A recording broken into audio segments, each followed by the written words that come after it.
UNED Derecho, videoclase. El artículo 18 de la Constitución, en su apartado segundo, establece que el domicilio es inviolable y que ninguna entrada o registro podrá hacerse en él sin consentimiento del titular o resolución judicial, salvo en caso de flagrante delito. Estamos ante un derecho que ya se encontraba reconocido históricamente en los primeros catálogos de derechos, aunque con un objetivo un tanto diferenciado, ya que no era tanto la protección de ese espacio como lugar de desarrollo de la vida privada, tal y como lo concebimos, sino más bien para proteger la propiedad y la libertad personal. Se impedía así que se pudiera entrar por parte de los agentes del rey en casas de forma arbitraria para un registro o una detención. Es con la aparición del derecho a la intimidad cuando este derecho se reconfigura a la concepción actual. Resulta preciso diferenciar la libertad del domicilio reconocida en el artículo 19 de la Constitución de la inviolabilidad del mismo, contemplada en el artículo 18. La primera, libertad de fijar residencia, lo que implica es una libertad de movimiento y por eso se asocia en ese artículo a la libertad de circular por el territorio nacional. La segunda, la que abordamos en esta grabación, implica la libertad en el ámbito espacial elegido por cada persona para vivir solo o con su familia, haciendo lo que juzgue oportuno, sin que ser observado, sin ser molestado. Como apunta el Tribunal Constitucional, el domicilio inviolable es un espacio en el cual el individuo vive sin estar sujeto necesariamente a usos y convenciones sociales y ejerce su libertad más íntima. Primero de nada, ¿qué debe entenderse por domicilio? ¿Quiénes pueden ser sus titulares? La interpretación del Tribunal Constitucional ha sido aquí muy amplia, más que las propias previsiones contenidas en el Código Civil para el derecho privado, al concretarlo en el espacio en el que el individuo vive sin estar necesariamente sujeto a usos y convenciones sociales, y en el que ejerce su libertad más íntima y personal. Así, el espacio donde el individuo desarrolla su vida es independiente del título con el que pueda ocupar ese espacio, propiedad, arrendamiento. Puede ser una habitación de hotel, una residencia militar, una segunda vivienda, un vehículo, una caravana.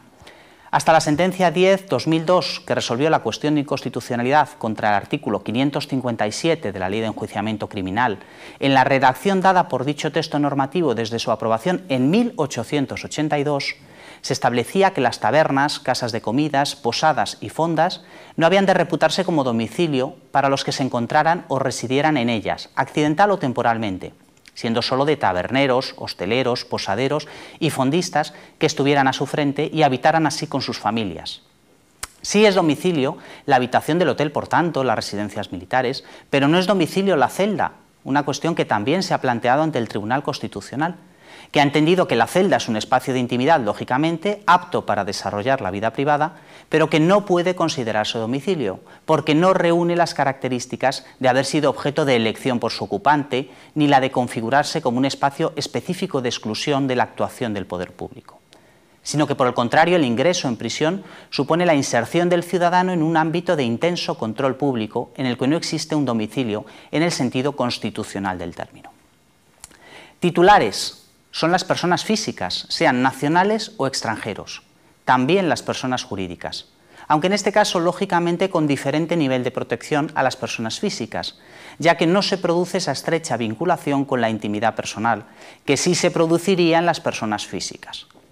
Como señaló la sentencia 69/99, la protección constitucional del domicilio de las personas jurídicas solo se extiende a los espacios físicos indispensables para desarrollar su actividad sin intromisiones ajenas, por constituir el centro de dirección de la sociedad o de un establecimiento dependiente de la misma, o para servir de custodia de documentos u otros soportes de la vida diaria de la sociedad o de su establecimiento que quedan reservados al conocimiento del tercero.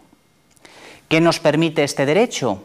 Excluir, limitar el acceso a un espacio que es reservado, el domicilio, no permitir la entrada, pero también impedir la permanencia, de forma singular de la autoridad pública para la práctica de un registro, y no tiene por qué exigir una penetración física, ya que también se produce a través de aparatos visuales o auditivos. Se configura como una garantía formal de intangibilidad, es un rasgo que comparte con el secreto de las comunicaciones. La entrada en el domicilio es por tanto posible con el consentimiento del titular, pero puede darse y puede revocarse. Puede permitirse inicialmente, pero solicitar la salida del domicilio en cualquier momento. En el caso de una pareja en una situación de convivencia normal, en ausencia de conflicto, cada uno de los cónyuges o miembros de una pareja de hecho está legitimado para prestar el consentimiento respecto de la entrada de un tercero en el domicilio. sin que sea necesario recabar el del otro, pues la convivencia implica la aceptación de entradas consentidas por otros convivientes. Pero por el contrario, no puede prestarse válidamente por quien se halla respecto al titular de la inviolabilidad domiciliaria en determinadas situaciones de contraposición de intereses que enerven la garantía que esa inviolabilidad representa. Pues si no, no existiría tal garantía. Consentimiento, sí, pero ¿y sin consentimiento? ¿Es posible entrar en el domicilio contra la voluntad de la persona? La propia Constitución prevé que cabe esta entrada mediante resolución judicial motivada. Y ello puede ser para obtener algunas pruebas de un delito, en el curso de una investigación, para detener a un presunto delincuente, para la ejecución de actos administrativos como embargos, desahucios. Intervención del juez, por tanto, que es el elemento central que garantiza que no se producen intromisiones injustificadas. Es la idea de evitar la arbitrariedad del Ejecutivo en estas decisiones. La motivación de la resolución permite comprobar que se han baremado, que se han ponderado los diferentes derechos e intereses en conflicto antes de tomar la decisión. Se intenta, por tanto, que la limitación del derecho sea lo menos restrictiva posible. El control del juez es así el de garante del derecho fundamental a la inviolabilidad del domicilio, lo que significa que no es el juez de la legalidad y de la ejecutividad del acto de la Administración, sino el juez de la legalidad de la entrada en el domicilio. Sin ese control, el acto es ilícito y constituye violación del derecho, salvo supuestos que ahora veremos. Pues puede realizarse esa entrada domiciliaria sin consentimiento cuando estemos ante un delito flagrante. No es el caso anterior, en el que se pueden buscar pruebas de una investigación o se va a detener a un presunto delincuente, sino el supuesto en que se ha cometido ese delito, un delito, y es en el curso de esa persecución donde puede entrarse en el domicilio. Ahora bien, la flagrancia autoriza el registro mientras exista esa situación y esa urgencia. Habiendo cesado la flagrancia, una posterior acción policial, como la conocida por la sentencia 22/2003, excedería del ámbito de injerencia autorizado por esa flagrancia. Esos son los supuestos, uno de consentimiento y dos sin consentimiento habilitados por la Constitución. Pero cabría otros supuestos.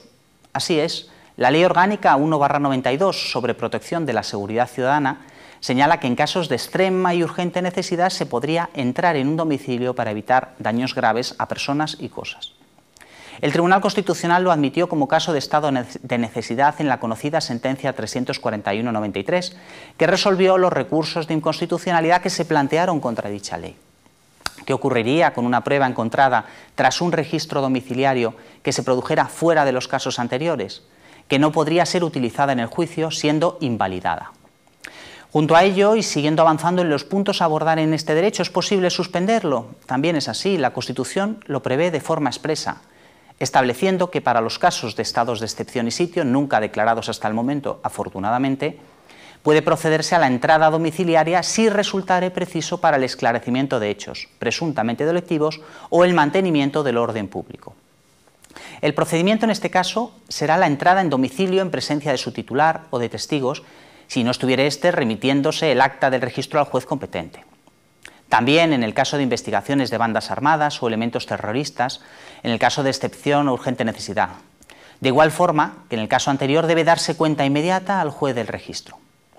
Terminaremos señalando que, lógicamente, en el Código Penal se sanciona la entrada domiciliaria que, fuera de los supuestos autorizados, pueden realizar las autoridades o los particulares, y evidentemente con una penalidad agravada en el caso de que se ejerciere con violencia o intimidación. Las penas, por su parte, son inferiores en el caso de la entrada en el domicilio de una persona jurídica pública o privada. Para autoridades o funcionarios públicos, las penas de prisión son las mismas que las aplicadas a particulares, aunque con la previsión de que se aplicará la mitad superior de la pena prevista. Y a ello se añade igualmente la inhabilitación absoluta del mismo por un concreto periodo de tiempo.